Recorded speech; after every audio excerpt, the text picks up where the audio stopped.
유러피언컵 2연패 후 리버풀의 행보는 말도 안 되는 행보를 보여주게 되었습니다. 1978-79 시즌 당시 최다 승점으로 통산 11번째 리그 우승을 거머쥐는 것을 시작으로 밥 페이즐리 감독 아래서 리버풀은 리그 우승 6회, 유러피언컵 우승 3회, UEFA 슈퍼컵 우승 1회, 리그컵 우승 3회, 커뮤니티 실드 우승 6회, UEFA컵 우승 1회라는 무시무시한 기록을 남겼습니다. 특히나 1980년 4월에 이언 러시를 영입하면서 기존의 케니 달그리시와 그레이엄 스네스, 이언 러시로 이어지는 최강의 공격 트리오가 구축되면서 이들과 함께 이 대기록을 세운 것이었습니다. 이후 페이즐리 감독 이후 지휘봉을 잡은 조 페이거는 부임한 시즌의 리그컵, 유러피언컵 우승을 이루면서 트래블을 달성하였습니다.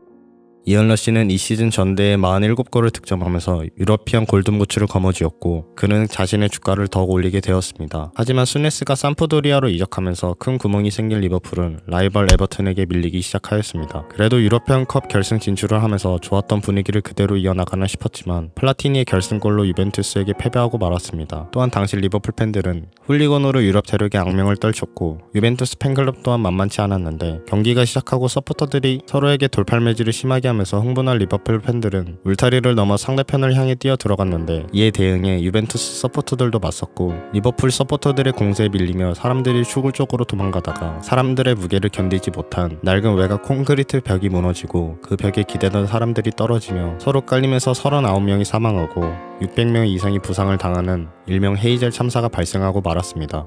이 사건을 심각하게 본 유럽축구연맹은 잉글랜드 클럽 팀들에게 향후 5년간 국제대회 출전 금지, 사건을 일으킨 리버풀에게는 향후 7년간 국제대회 출전 금지라는 중징계를 내렸습니다. 이 영향으로 리버풀은 크게 흔들리게 되었고 페이건 감독은 결승전이 열리기 전 사임 의사를 밝혔기 때문에 붉은 제국을 이끌던 케니 달그리시가 플레인 코치로 감독을 맡기로 하였습니다. 걱정과 달리 달그리시가 이끄는 리버풀은 통상 16번째 리그 우승과 12년 만에 FA컵 우승을 거머쥐면서 시즌 더블을 달성하였습니다. 그리고 1987-88 시즌에는 피터 비어즐리와 존 반스를 영입하면서 17번째 리그 우승을 달성하면서 헤이즐 참사 이후에 흔들릴 수도 있었지만 달그리시가 팀을 잘 이끌어준 덕분에 아직 건재하다는 모습을 보여주었습니다. 하지만 1989년 4월 15일 리버풀과 노팅엄 포레스트의 FA컵 준결승전이 시작하기 전 많은 리버풀 팬들이 버스를 타고 경기장으로 이동 중에 교통사고로 도로가 정체되자 뒤늦게 도착한 리버풀 팬들은 경기장으로 들어가게 되었는데 이때 좁은 출입구로 들어가면 사고가 발생할 것 같아 영국 경찰은 모든 출입구를 열게 되었지만 이 사정을 모르는 팬들은 좁은 통로를 지났고 1600명 남짓한 입식 관중석에 경찰의 실수로 약 3000에서 5000명에 달하는 인파가 입장해버리고 말았습니다. 결국 한쪽으로 몰린 관중들은 과부하가 걸리게 되었고 사람들은 압사 직전까지 이르렀고 펜스를 넘어 경기장으로 대피하는 지경이 되었습니다. 그리고 보호 철망이 무너지자 뒤늦게 상황을 파악하고 경기가 중단되었고 구급차가 출동하였습니다. 이때 피해자는 94명이 압사, 부상자는 766명이 되었고 사고 후유증으로 3명이 사망하면서 전체 사망자는 97명이 되었습니다. 당시 영국 총리 마가릿 대처는 경찰들을 싸고 돌았기 때문에 리버풀 팬들에게 철천지 원수가 되었고 달그리시의 유가족들을 일일이 찾아다니며 함께 슬픔을 나누었습니다. 이후 경찰의 과실로 인정받았고 리버풀 팬들은 다수의 잘못밖에 없다는 판결이 나왔지만 리버풀 팬들과 리버풀에게는 기나긴 꼬리로 많은 비난을 피해갈 수는 없었습니다. 분위기가 침울해질 대로 침울해진 리버풀은 그 시즌 FA컵 우승을 거머쥐었지만 아스날과의 우승 경쟁에서 다득점에서 뒤져 리그는 준우승에 그치고 말았습니다. 그리고 침울한 분위기는 마침내 리버풀을 그대로 직통하고 말았는데 감독과 선수들은 모두 트라우마로 호소하며 고통을 겪었고 한두 명씩 팀을 이탈하면서 전력이 약해지기 시작하였습니다. 그렇게 이어진 1990-91 시즌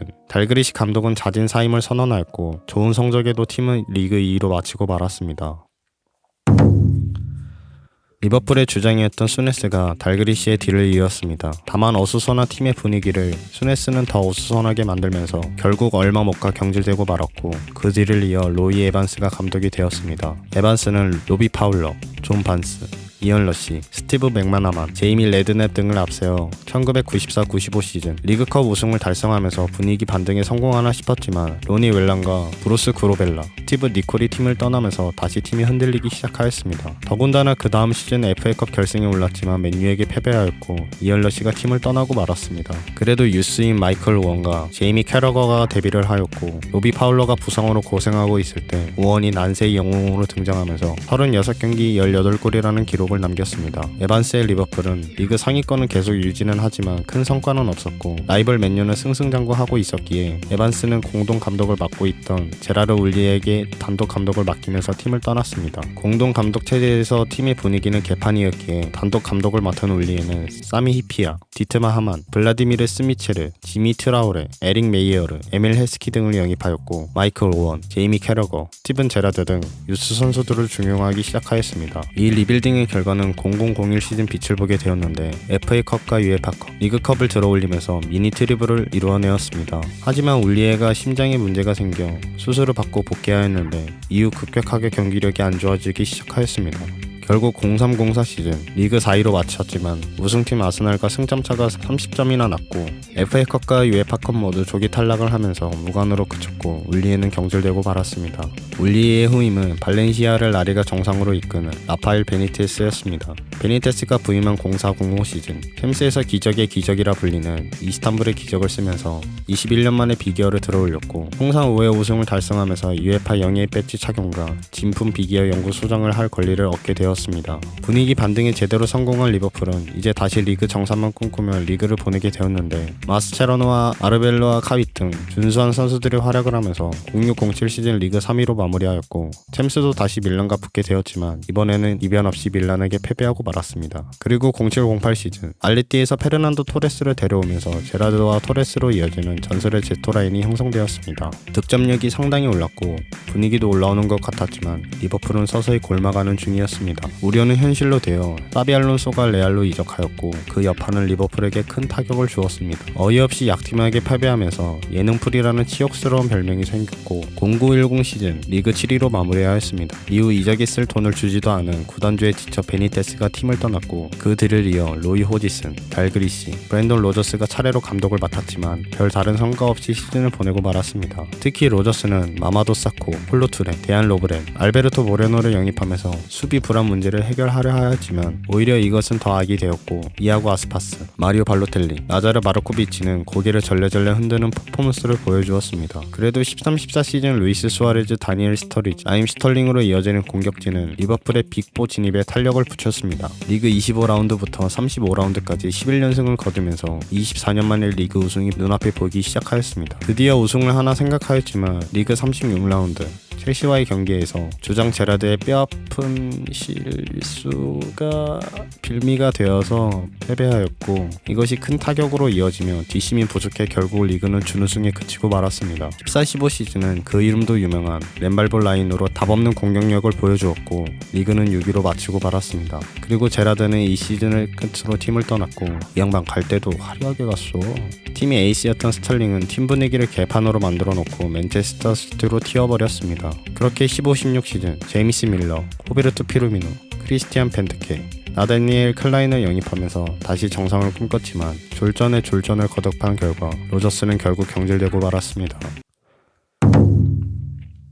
도르트문트를 성공적으로 이끈 위르겐 클롭이 로저스의 후임으로 선택되면서 15-16 시즌 도중 부임을 하였습니다. 클롭의 장점이라 할 수 있는 강력한 압박 시스템과 저렴한 선수들의 포텐을 터뜨려 우승을 해본 경험이 있는 클롭에 대해 많은 사람들은 클롭에게 큰 기대를 걸어볼 수 있었습니다. 하지만 중도 부임이었기 때문에 바로 성적을 만들기란 쉽지 않아 그 다음 시즌이 시작하기 전 이적 시장에서 사디오 마네, 조르지뉴 베이날둠, 조엘 마팁, 로리스 카리우스를 영입하였고 필리페 쿠티뉴, 피루미누, 마네, 랄라나를 앞세워 리그 선두권을 차지하였으나 후반기 아직 미완성된 스쿼드였기에 페이스가 떨어지면서 순위가 낮아질 수밖에 없었습니다. 결국 리그 4위로 마무리하였지만 여전히 보완해야 할 점은 많았기에 다음 시즌을 준비해야 할 수밖에 없었습니다. 그렇게 맞이한 17-18 시즌 여름에 모하메드 살라, 앤드류 로버터슨, 알렉스 옥슬레이드 체인벌린을 영입하였고 수비 불안 문제를 해결하기 위해 겨울에 바르셀로나의 쿠티뉴를 판매한 돈으로 버질 반다이크를 거금을 들여 영입하였습니다. 만반의 준비를 한 시즌은 챔피언스 리그 결승 진출이라는 쾌거를 이루며 다시 한번 유럽 정상으로 올라갈 수 있는 기회가 생겼지만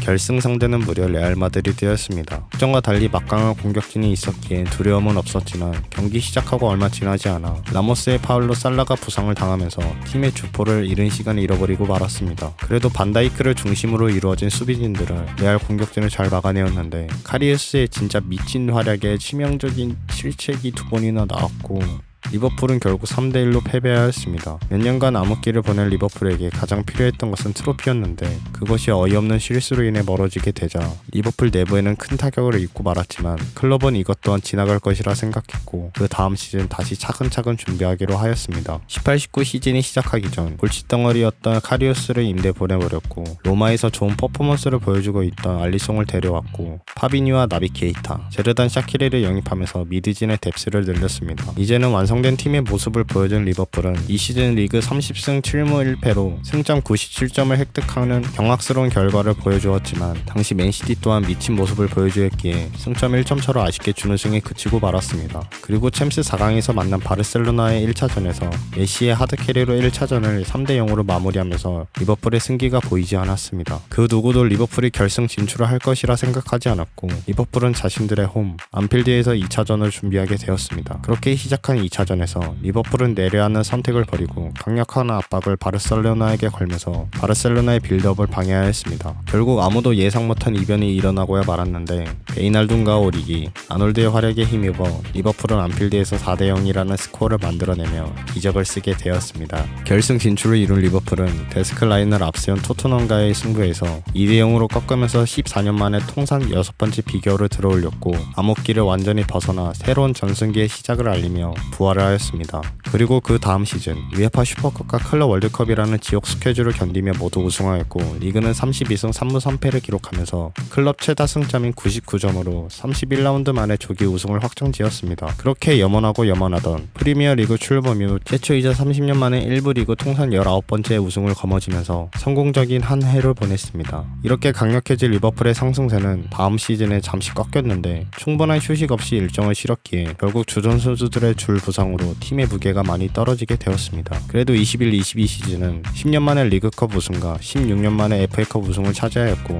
클럽은 리버풀 역사상 최초로 메이저 대회를 모두 제패한 감독이라는 업적을 달성하였습니다. 아쉬운 점은 챔스 결승 진출을 하였지만 다시 만날 레알과의 승부에서 복수는 성공할 수 없었습니다. 하지만 22-23 시즌은 갑작스럽게 부진을 하게 되었는데 리그 최종 5위로 마무리하면서 6년 만에 챔스 진출이 물 건너갔고 다른 대회 동안 성적을 내지 못하였습니다. 물론 노스웨스트 더비에서 7대0이라는 쾌거를 이루긴 하였습니다. 그리고 현재 진행 중인 23-24 시즌 이전 시즌의 문제점들을 꼽자면 클럽이 부임하고 데려온 주축 선수들은 대부분 노세아로 인해 폼이 이전 같지 않았는데 특히나 미드진의 부진이 발목을 잡고 있었습니다. 그래서 리버풀은 이적 시장에서 발빠르게 움직였는데 월드컵과 브라이튼에서 좋은 활약을 하고 있는 알렉시스 맥알리스터와 라이프치히에서 좋은 킥력을 가진 도미니크 소보슬라이, 파비뉴의 빈자리를 대체할 6번 선수를 위해 카이세도와 라비아를 노렸지만 모두 첼시가 가로채갔기 때문에 엔도 와타루로 눈길을 돌렸고 미넨에서 자리를 못 잡고 있던 라이언 그라인베르를 영입하면서 부족한 미드진의 뎁스를 늘리게 되었습니다.